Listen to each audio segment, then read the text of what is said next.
When I was 12, I came to the conclusion that everyone in the world, including my own family, was against me. I was never a problem child, but my parents sure treated me like one.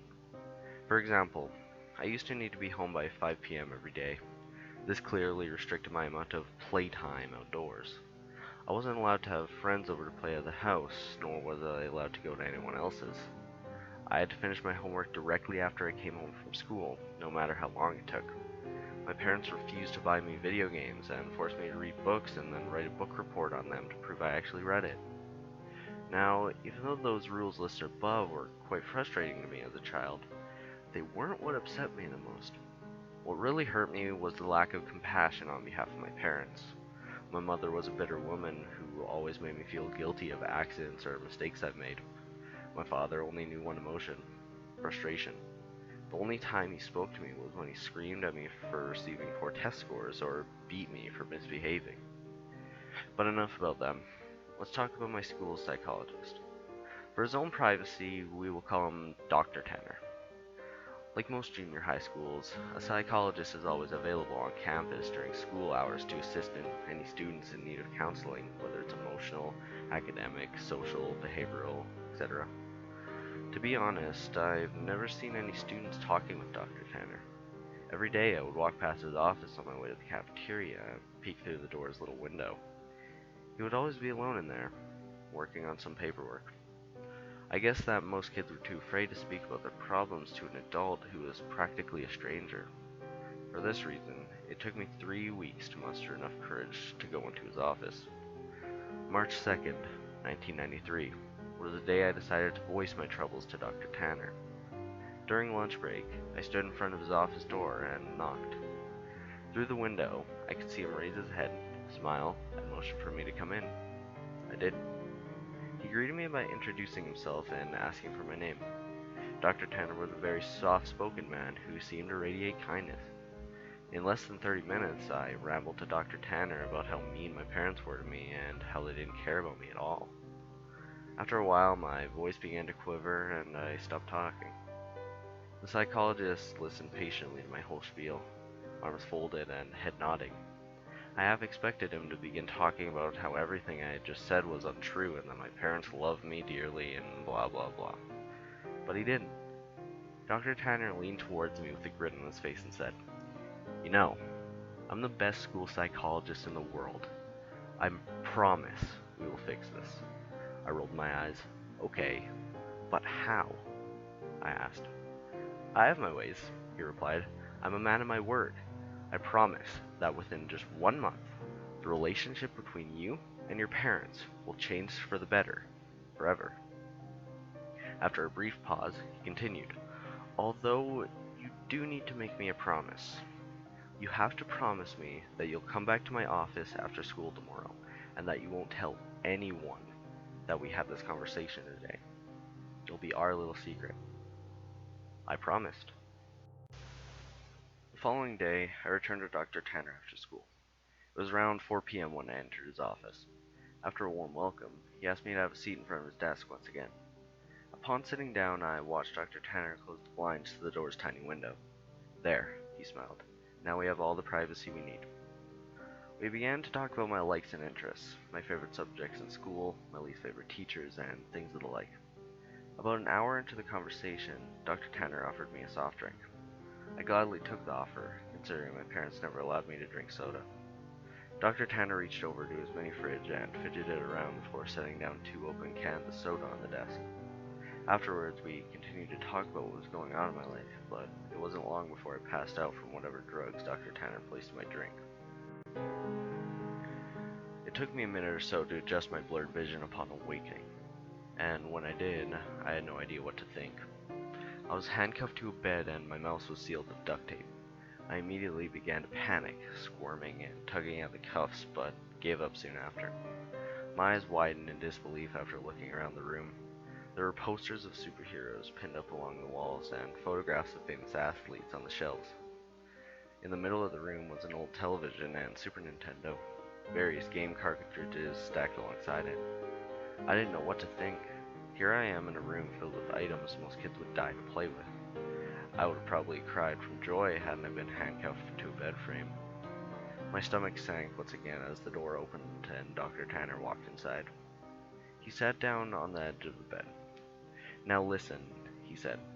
"Remember that I'm here to help you, and I would never hurt you, okay?" Dr. Tanner gently removed the tape from my mouth and the cuffs from my hands. My first instinct was to begin crying, but something about Dr. Tanner made me feel safe. He smiled at me. "You're going to be staying here for a while," he continued, "and during this time you're allowed to play with any of the toys in this room while I'm here at home. But when I leave the house, I'll need to cuff one of your hands back to the bed.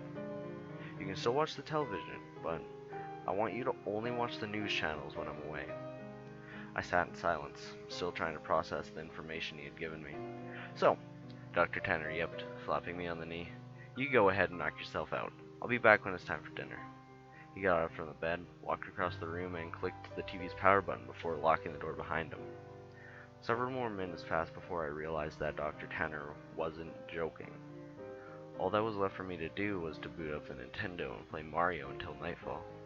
At about 7 p.m., Dr. Tanner returned to the room carrying 2 plates of mashed potatoes and chicken strips. I finally gathered up the courage to ask him how long I'd be staying in this room. "Well, about a month," he replied. "Give or take a few weeks. I just have some work I need to do." The following morning, I woke to Dr. Tanner's hand patting my head.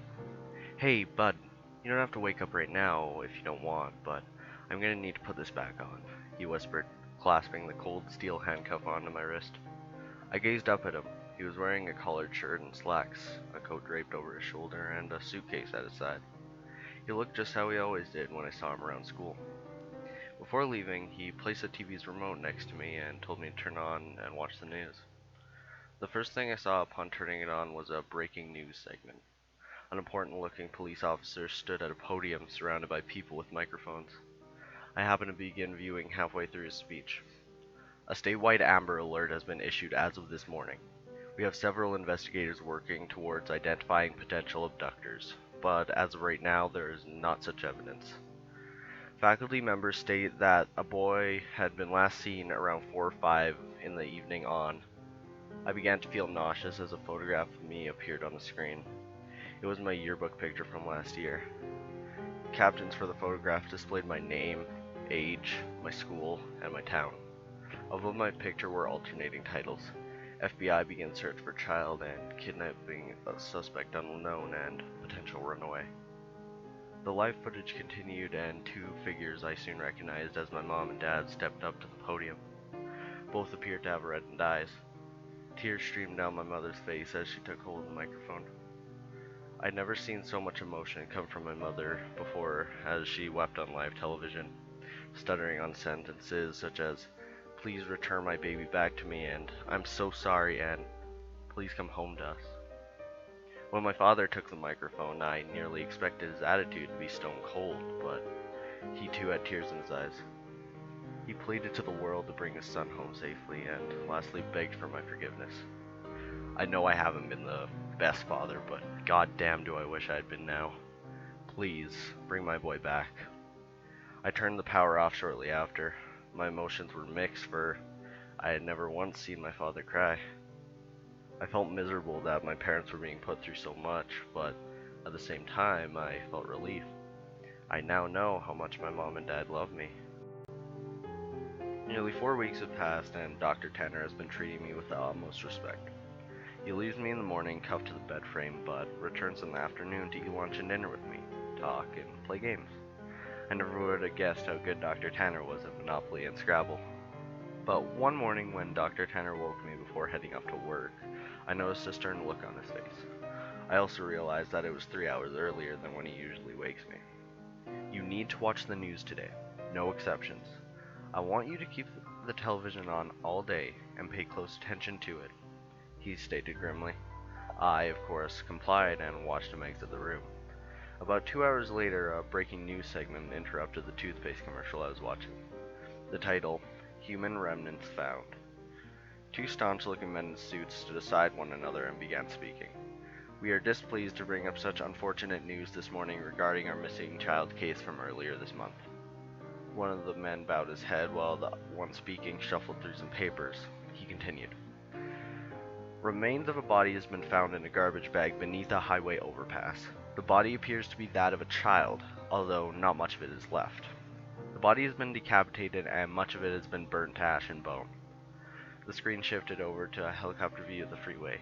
Dozens of police cars gathered near the bottom of a tall overpass. The man's voice could still be heard. Within the bag, police found a junior high school identification card labeled as such. The screen showed the school ID card I always kept in my backpack. The plastic was sort of melted away, but my photograph and name were intact. After the two men dismissed themselves, the camera panned over to my parents. They were sitting among reporters. My mother's face had a painful grimace, and my father sulked his head down to his knees. I shut the television off.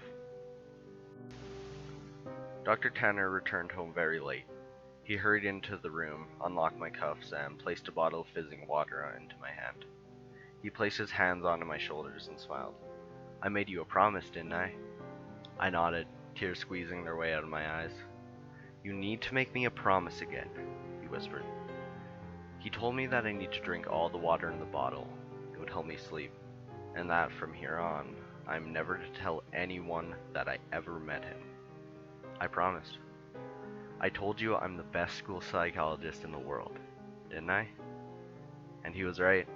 I awoke later that night to find myself lying in the middle of the park, stars shining brightly across the night sky. I recognized the park. It wasn't too far from my school. A mile or so down the road, I saw my house. The lights were off inside, but I could make out my father sitting on the step leading to the front door. I hesitantly called out to him. He lifted his head slowly, but when he saw it was me, he sprang to his feet, ran towards me, arms open, yelling my name. My mother erupted from the house behind him. Dr. Tanner was right. Things have changed with my family and I. My parents smile more often and treat me lovingly. I couldn't have asked for a more perfect ending. Every now and then I see Dr. Tanner on campus, walking to and from his office. Rarely do we ever make eye contact, let alone speak to one another, but sometimes he'll shoot me a wink and smile. I'll always keep my promise to him and pretend I never met him, but there will always be that one question forever floating in my mind. Who did Dr. Tanner decapitate and throw off the overpass?